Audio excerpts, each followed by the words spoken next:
Welcome children. In this video I am going to discuss another very important topic of the chapter file handling, that is file path, absolute and relative paths. Before understanding the concept of path, you must first of all understand the file system of your computer.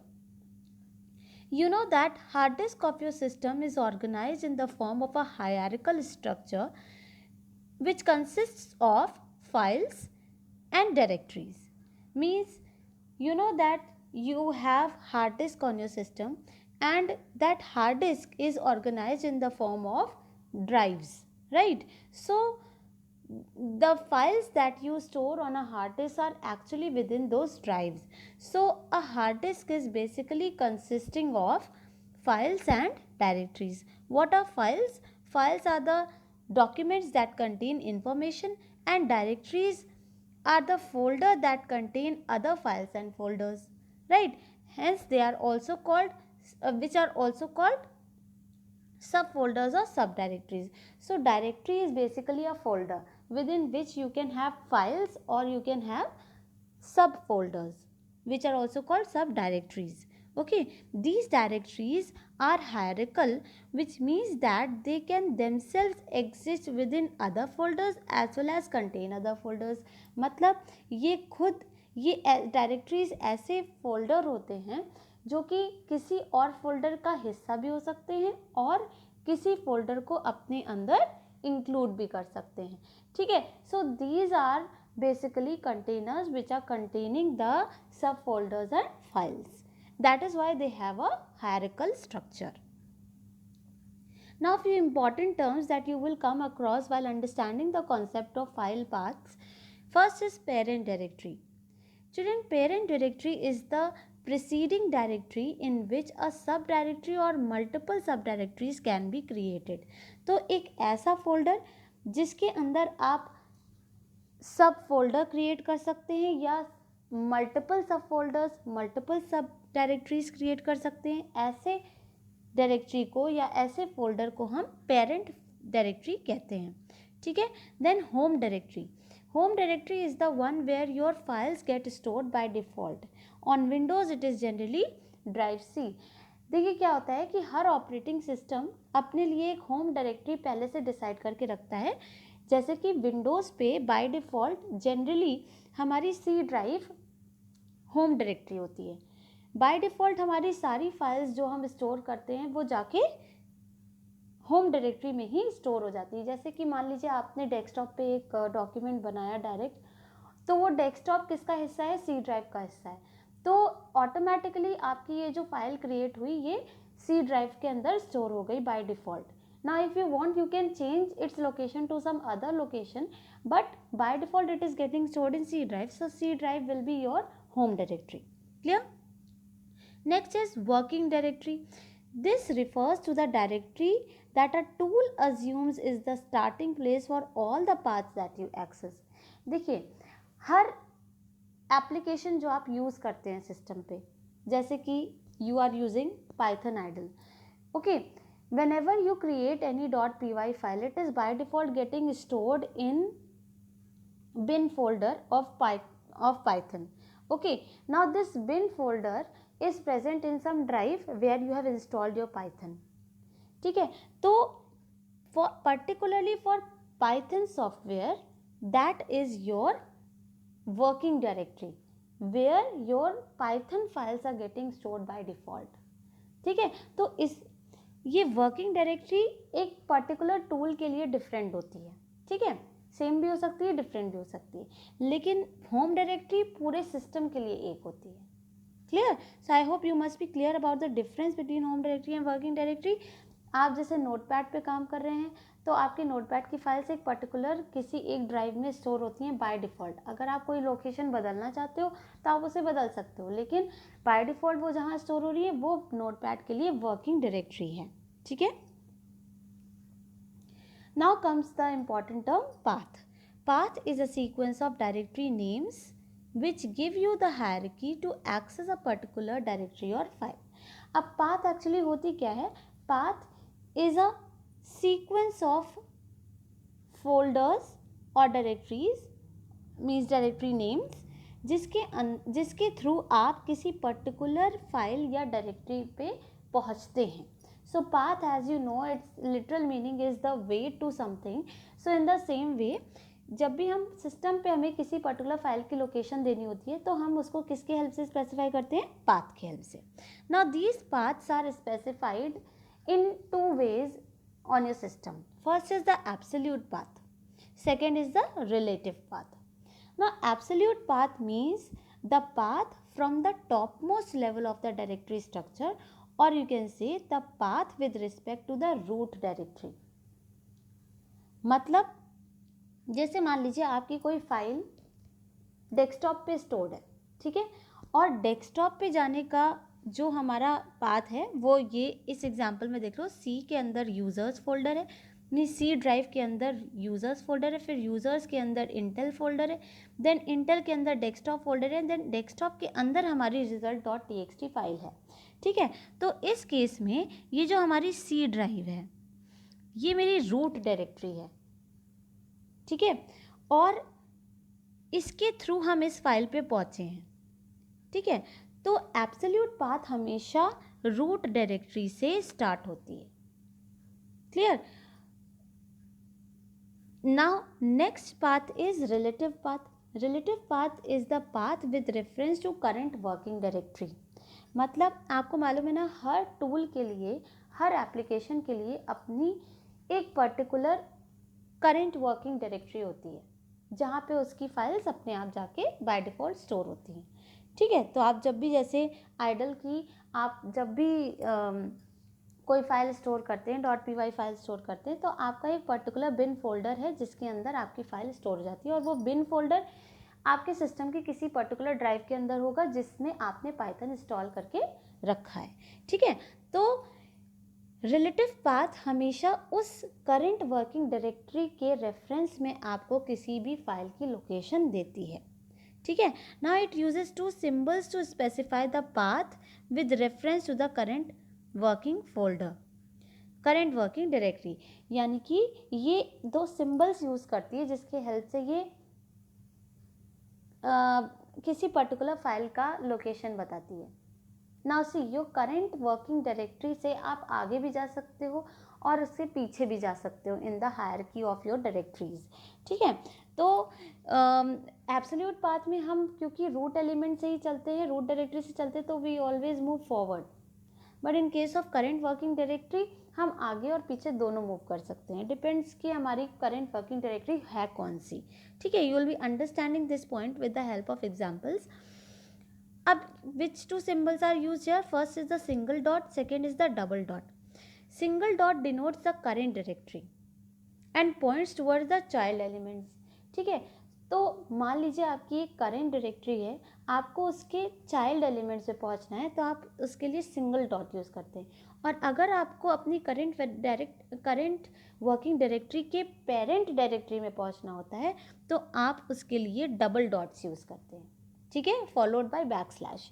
तो इन दोनों ही cases में dot is followed by backslash and double dots denote parent directory of the current working directory and points towards the root elements, and single dot points towards the child elements of the current working directory. Now let us understand it with the help of an example. Suppose we have this kind of hierarchy in which my root directory is company. So company is my root directory. Okay, in this example, then within this directory we have two folders, employee and department, and within employee we have salary. Okay, so this is the very small and simple hierarchy just to make you understand how to when to use single dot and when to use double dot. Now see, I am here you can see to reach salary from employee. So suppose you have to reach the file salary from with reference to employee. Okay, so with reference to employee you can see that salary is within employee. Salary is the child element of employee. Okay, so salary को access करने के लिए हम क्या use करेंगे, single dot use करेंगे. सो employ में हम ऑलरेडी हैं, क्योंकि एम्प्लॉय से हम वर्क कर रहे हैं, एम्प्लॉय में हम ऑलरेडी हैं और हमको सैलरी पे पहुंचना है. So we can write it like this, single dot backslash salary. Salary is the name of the file. और you can straight away write salary, क्योंकि ये इसके अंदर तुरंत प्रेजेंट है. ठीक है, एम्प्लॉय के अंदर ये तुरंत सैलरी फाइल हमें एम्प्लॉय के अंदर डायरेक्ट मिल रही है, इसलिए हम ऐसे भी कर सकते हैं without using single dot. And if I want to use then I should use single dot followed by backslash, क्योंकि single dot current working directory के चाइल्ड एलिमेंट्स की तरफ पॉइंट करती है. ठीक है, then to reach department from employee again. So you have to reach here from employee. So in order to reach from employee to department, you have to first reach company and then company will take you to department. Okay, तो employee को पहले यहाँ पहुँचना है और company employee को पहले company में पहुँचना है. तो company employee के लिए parent directory है. ठीक है, तो कंपनी एम्प्लॉय की पेरेंट डायरेक्टरी है, इसलिए इसको पीछे जाना होगा. And to go back to the root element you have to write double dot backslash, और and then when you reach here you can directly access its child element that is department. ठीक है, तो ये answer आपको ये ऐसे आया. Then to reach department from salary, next is reach department from salary. Salary से हमें डिपार्टमेंट में पहुंचना है, मतलब इस पॉइंट से इस पॉइंट पे पहुंचना है. तो उसके लिए सैलरी से पहले हमें एम्प्लॉय जाना पड़ेगा, फिर एम्प्लॉय में पहुंचने के बाद कंपनी पहुंचना पड़ेगा, फिर कंपनी से हम डिपार्टमेंट में आ पाएंगे. तो हमें सैलरी के पेरेंट में जाना है, फिर एम्प्लॉय के पेरेंट में जाना है, तब हम जाके डिपार्टमेंट एक्सेस कर पाएंगे. तो ये जो मैंने फर्स्ट डबल डॉट बैकस्लैश लगाया है, इससे आप एम्प्लॉय पे पहुँचे. ठीक है, फिर उसके बाद एक और डबल डॉट बैकस्लैश लगाया जिससे आप कंपनी पे पहुंचे. अब कंपनी पे आप आ चुके हैं, now you can access department directly. Okay, so this way we access the relative path. These were the examples just to show you the relative path. और एब्सोल्यूट पाथ में तो सब that is very simple, because you have to start from company only. So if you have to reach salary, then company employee salary. If you have to reach department, then company department. If you have to reach employee, company employee. Okay, so that is direct, it is very easy. Now I am taking up to hierarchies just to make you understand this concept even more properly. So here see, this is the hierarchy in which student is my root directory. Okay, student is the root directory and subject is my current working directory. मतलब हम subject के, अगर हमें relative path देना होगा तो हम subject के रेफरेंस में आगे या पीछे मूव करेंगे. ठीक है, now I have to give the absolute and relative path for electro. Electro see where it is present, it is present here. Electro is present here. Okay, now in order to reach, we have to reach electro. Okay, so absolute path will be student, then you have to come to academics. academics से आप subject में आएंगे, subject से आप physics में आएंगे और उसके बाद इलेक्ट्रो पहुँचेंगे. ये तो एब्सोल्यूट बात होती है, रूट डायरेक्टरी से स्टार्ट होती है. तो देखिए, स्टूडेंट के अंदर एकेडमिक्स है, एकेडमिक्स के अंदर सब्जेक्ट है, सब्जेक्ट के अंदर फिजिक्स है, फिजिक्स के अंदर इलेक्ट्रो है. तो आपको कैसे मूव करना होगा, अब देखिए इधर student colon, student was my root directory. तो रूट डायरेक्टरी पहले लिखते हैं, फिर कोलन लगाते हैं, then we start with the path. Okay, so academics है, फिर सब्जेक्ट है, then physics, then electro dot txt. Okay, then relative path इसी की चाहिए हो तो देखिए क्या कर सकते हैं.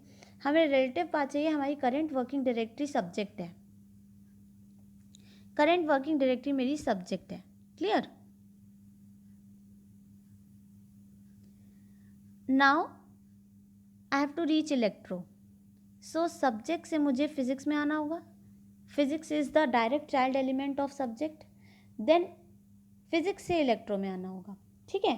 तो सब्जेक्ट से physics, now see in the answer, subject पे तो हम ऑलरेडी थे, उसके चाइल्ड एलिमेंट में जाने के लिए सिंगल डॉट यूज करेंगे, फॉरवर्ड स्लैश, फिजिक्स में पहुंचे फिर इलेक्ट्रो में पहुंचे। इसको एक और तरीके से कर सकते हैं, जब आप इमीडिएट चाइल्ड पे पहुंचते हैं, पहुंचना होता है आपको, तो डॉट, सिंगल डॉट की ऐसा बहुत बड़ी रिक्वायरमेंट नहीं होती है, उसके बिना भी हमारा काम हो सकता है। तो हम जिस फोल्डर के अंदर हैं उसके अंदर जो भी फाइल्स आ रही हैं वो तो हम डायरेक्ट एक्सेस कर सकते हैं, इसलिए physics backslash electro can also be a possible answer, and this is also a possible answer. Then percent, percent को हमें absolute and relative दोनों देना है. Let us see the hierarchy again. Percent is this, okay, this is percent. percent के लिए हमें पहले तो देना है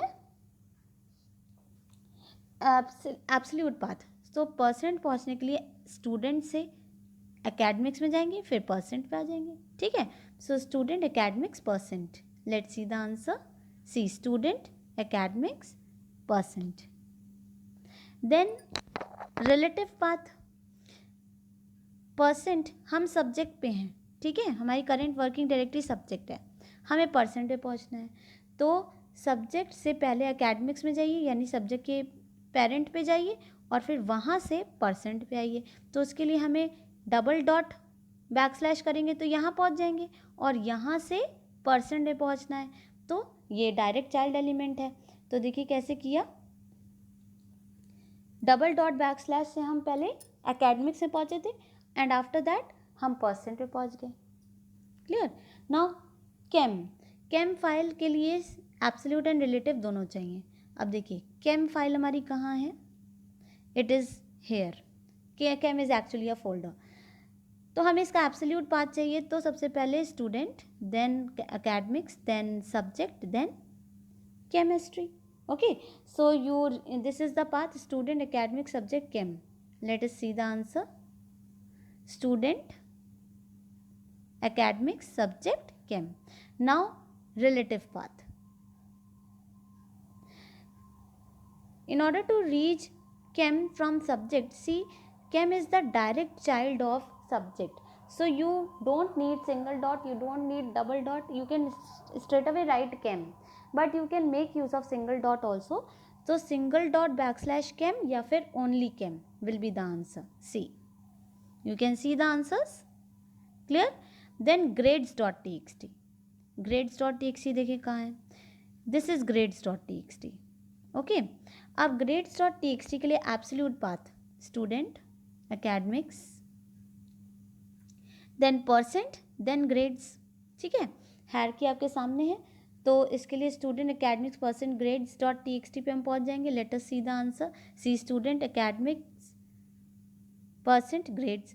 उसके बाद रिलेटिव पाथ, रिलेटिव पाथ में हमें अगेन अपने करंट वर्किंग डायरेक्टरी का रेफरेंस लेना होगा, उससे यहाँ से हमें यहाँ पहुँचना है। तो यहाँ से यहाँ पहुँचने के लिए सबसे पहले मुझे यहाँ से एकेडमिक जाना होगा, एकेडमिक से परसेंट आना होगा, परसेंट से ग्रेड आऊँगी, ठीक है। तो इस सब्जेक्ट से एकेडमिक्स में जाने के लिए दो डबल डॉट बैकस्लैश होगा, यहाँ पहुँच गए, उसके बाद परसेंट, उसके बाद grades. So double dot backslash percent grades should be the answer, C. Okay, you can see this thing. Clear? So this is the way you find the absolute and relative paths. Here is a practice question for you all. See, this is the root directory, R1 is the root directory, then you have these many subdirectories or subfolders. Within these subfolders you have these subfolders, okay, F1 to F9, and then within them you can see few files are shown. Okay, now you have to tell the relative path for the following. First is a.txt from folder S2, S2 folder से a.txt जाना है।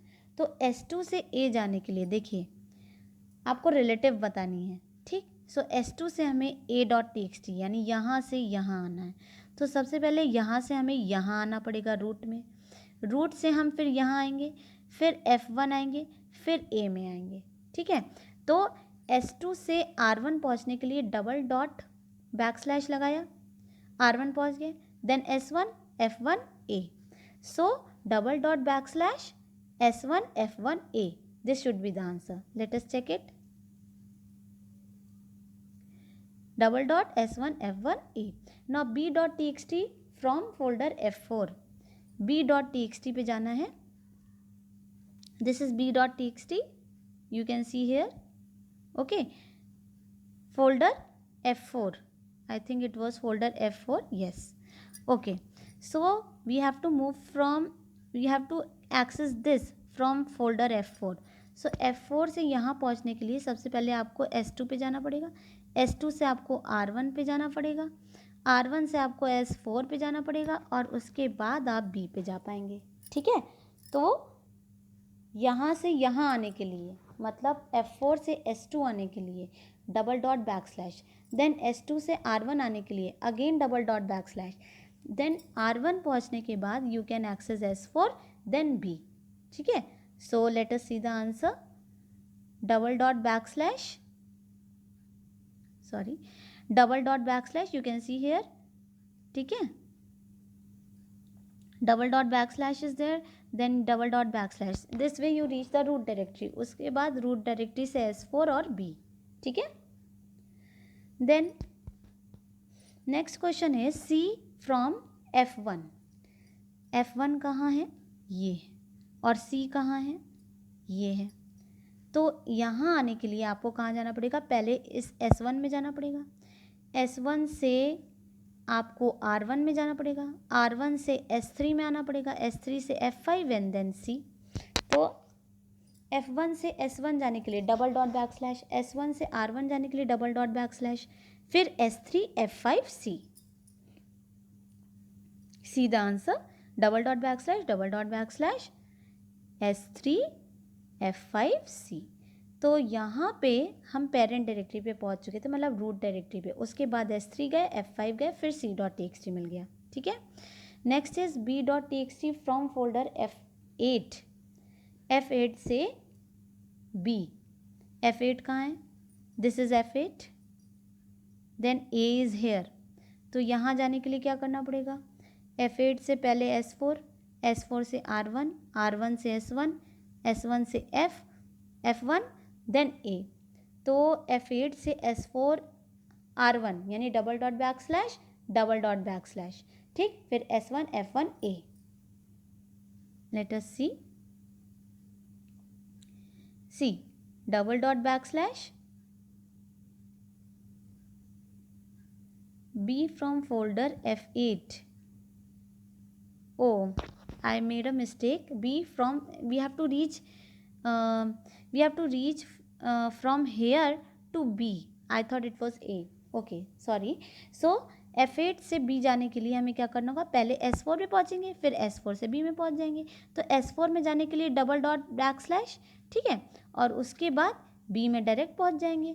तो देखिए double dot backslash B, this will be the answer. Understood? This is the answer now. Now E dot txt from folder S3. E from S3. Let us check. E is here from S3. This one. तो यहाँ आने के लिए पहले F4 पे, F4 से S2 पे, S2 से R1 पे, उसके बाद S3 पे, ठीक है। तो double dot backslash, double dot backslash, double dot backslash, then S3। Okay, I made it reverse. First of all, you have to reach R1. You have to go from S3 to E dot txt. Okay, so S3 से R1 जाने के लिए double dot backslash, then S2 F4 E।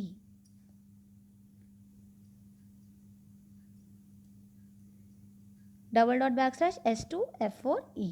Now A from F1. A from F1. A कहाँ है? ये है, और F1 ये है। तो हम इसको डायरेक्ट एक्सेस भी कर सकते हैं और single dot forward slash A dot txt। तो हमारा दोनों पॉसिबल है, ठीक है। Then D dot txt from F2। D dot txt कहाँ पे है? This is my D dot txt from F2। F2 ये है, F2 से जाना है d.txt पे, तो पहले डबल डॉट बैक स्लैश से यहाँ पहुँचेंगे, डबल डॉट बैक स्लैश से यहाँ पहुँचेंगे, फिर d मिल जाएगा, तो double dot backslash then d. See, this is the answer. So these were some questions. I hope with the help of this you must have understood how to write the relative path. Absolute path you already know. It always starts from the means root element, so it is easy. No logic is going to be applied there. But in case of relative path, you have to make sure that you follow the right path. Okay. So always see from where you have to go to where, and then if you are moving backwards, double dot backslash. If you are moving forward, dot backslash. Okay. So with this I finish this lecture. I hope you must be clear about the concepts of absolute and relative paths. Thank you so much.